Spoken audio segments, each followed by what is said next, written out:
आज आपण बघणार आहोत नुसत्या सुगंधाने खावंसं वाटणारं फोडणीचं वरण। तर तुमच्यापैकी बरीच मंडळी म्हणतील फोडणीचं वरण मग यामध्ये विशेष काय? अहो पण जे बॅचलर आहेत, जे नवीन नवीन जेवण बनवायला घेत असतील, नवीन नवीन मुली जेवण शिकताय, तर त्यांच्यासाठी अशा काही बेसिक टिप्स मी तुमच्यासोबत शेअर केलेला आहे।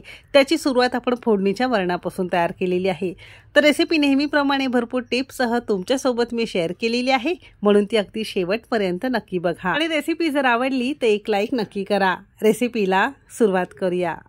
झटपट जेवण बनवण्यासाठी आपण इथे कुकरचा उपयोग करणार आहोत, कारण कुकरला अगदी 3 ते 4 शिटांमध्ये तुमची डाळ शिजून तयार होते। टोपामध्ये कढईमध्ये तुम्ही डाळ शिजवायला घेत असाल तर सारखं सारखं झाकण उघडून बघावं लागतं किंवा डाळीतलं पाणी बाहेर येण्याची शक्यता असते, म्हणून कुकर डाळ शिजवण्यासाठी अगदी बेस्ट ऑप्शन आहे। अर्धा कप आणि वजनी म्हणाल तर साधारणतः 100 ग्राम प्रमाणात इथे आपण तुरीची लातूर आणि अनपॉलिश डाळ घेतलेली आहे। अनपॉलिश तुरीची डाळ थोडीशी महाग जरी असली ना, पण डाळ चवीला एक तर छान लागते आणि शिजायलाही पटकन शिजते। तुरीची डाळ आणि अनपॉलिश डाळ आपल्याला नेहमी घ्यायची आहे। आता इथे आपण अर्धा कप तुरीची डाळ घेतलेली होती, तर त्याला बरोबर 1 चमचाभर मुगाची डाळ घेतलेली आहे, किंवा तुम्ही 1 किलो तुरीची डाळ जर घेत असाल तर त्याला बरोबर 100 ते 150 ग्राम मुगाची डाळ मिक्स करून ठेवली तरी सुद्धा चालू शकेल। थोडीशी मुगाची डाळ यामध्ये घातली की वरणाला चव अगदी छान येते। 2 ते 3 पाण्यामध्ये आपल्याला ही डाळ स्वच्छ धुवून घ्यायची आहे। आता डाळी धुत असताना खूप जास्त जोर लावायचं नाही, हलक्या हलक्या हाताने 3 पाण्याने आपण डाळी स्वच्छ धुवून घेतलेली आहे। आता यामध्ये आपण चमचाने अगदी पाव चमचा हळद घेणार आहोत, ज्यामुळे तुमच्या वरणाला रंग अगदी छान येतो। आणि डाळ शिजत असतानाच यामध्ये 1-2 चिमूट हिंग पूड घेणार आहोत। हिंग आणि हळद घालून ही डाळ जर शिजवून घेतली, एक तर रंग छान येतो आणि हिंग घातल्यामुळे एक तर डाळ आपल्याला पचायला हलकी जाते, सुगंध छान येतो। आणि बऱ्याच जण ऍसिडिटी वगैरे ज्यांना मंडळींना असते तर तुरीच्या डाळीमुळे ऍसिडिटी होणं कमी होतं। आणि आपण बऱ्याचदा म्हणतो ना, लग्नाच्या पंगतीत कार्यक्रमांमध्ये वरणाला वास किंवा सुगंध अगदी छान येतो तो हिंगामुळेच। आता ज्या कपने तुम्ही अर्धा कप तुरीची डाळ मोजून घेतलेली होती, सेम त्याच कपाने बरोबर 1.5 कप किंवा डाळीच्या 3 पट आपल्याला इथे पाणी घालायचं आहे। तर तुम्ही बॅचलर असाल, पहिल्यांदा बनवत असाल तर अगदी बेसिक नॉलेज आहे, इतकं तुम्हाला लक्षात ठेवायचं आहे। छान एकजीव करून घेतलेला आहे। आता डाळ आपण कुकरला शिजवणार आहोत, म्हणून कमीत कमी पाण्यामध्ये आपल्याला ही डाळ शिजवून घ्यायची। कमीत कमी पाण्यामध्ये डाळ शिजवून घेतली, एक तर शिजायला जास्त वेळ लागत नाही आणि तुमची डाळ छान मऊसूत शिजून तयार होते। आपण गॅसवर ठेवलेला आहे। आता बऱ्याच जणांच्या तक्रारी असतात, डाळ किंवा भात किंवा कोणतेही पदार्थ कुकरला लावले की त्याचं पाणी वर येतं, म्हणून काय करायचंय, गॅस आपल्याला मध्यम करायचा आहे आणि मध्यम आचेवर डाळ शिजायला तुमच्या कुकरला जितका वेळ लागतो त्यानुसार शिट्या घ्यायच्या आहे। आता माझ्या कुकरला 3 शिट्यांमध्ये डाळ शिजून तयार होते। मध्यम आचेवरच आपण ही डाळ शिजवून घेतलेली आहे। आता कितीही भारीतला भारी कुकर घ्या, थोडंफार पाणी यातून वर येणारच। तर इथे आपण बरोबर 3 शिट्या घेतलेल्या आहे। थोडंसं कुकर कोमट झाल्यानंतर झाकण काढायचं आहे। तर अगदी परफेक्ट मऊसूत, न करपता न रंग बदलता ही छान तुरीची डाळ आपली या पाण्यामध्ये शिजलेली आहे।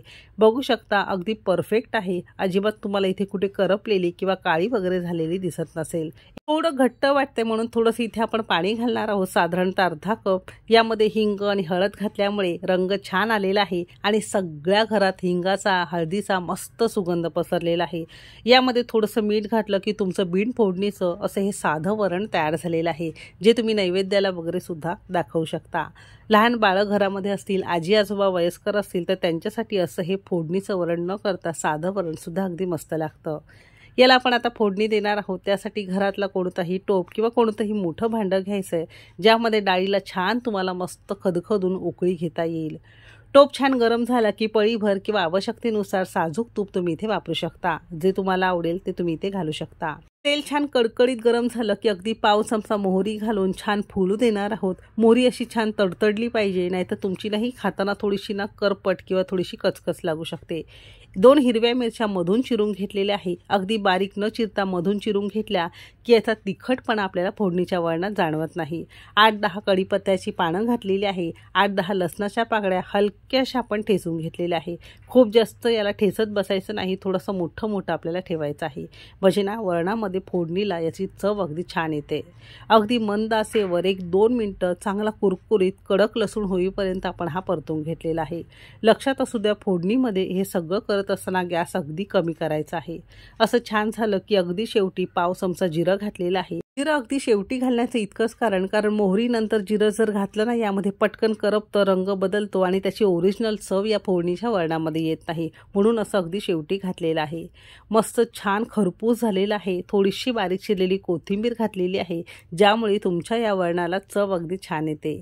एक लहान आकाराचा टोमॅटो अगदी बारीक चिरून घेतलेला आहे.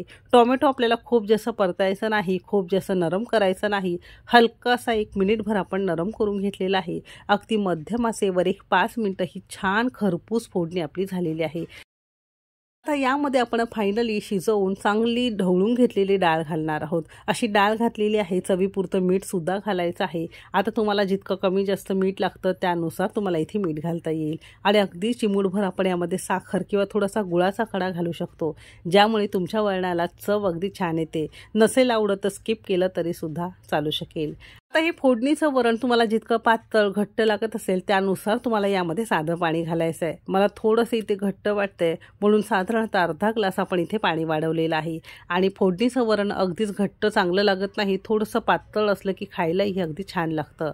तुम्ही असा रंग बघू शकता, किती सुंदर आलेला आहे. अजिबात फोडणीमध्ये हळद हिंग न घालता शिजवताना घातलेलं आहे, म्हणजे तुमच्या फोडणीला सुगंध छान येतो, खाताना अगदी मस्त वाटतं. मोठ्या आचेवर साधारणतः 2-2.5 मिनिटं आपल्याला छान खदखदून याला मस्त उकळी आणायची आहे. असं म्हणतात, फोडणीचं वरण तुम्ही जितकी छान उकळी आणाल, जितकं चांगलं शिजवाल, तितकं तुमच्या फोडणीच्या वरणाला चव अगदी छान येते.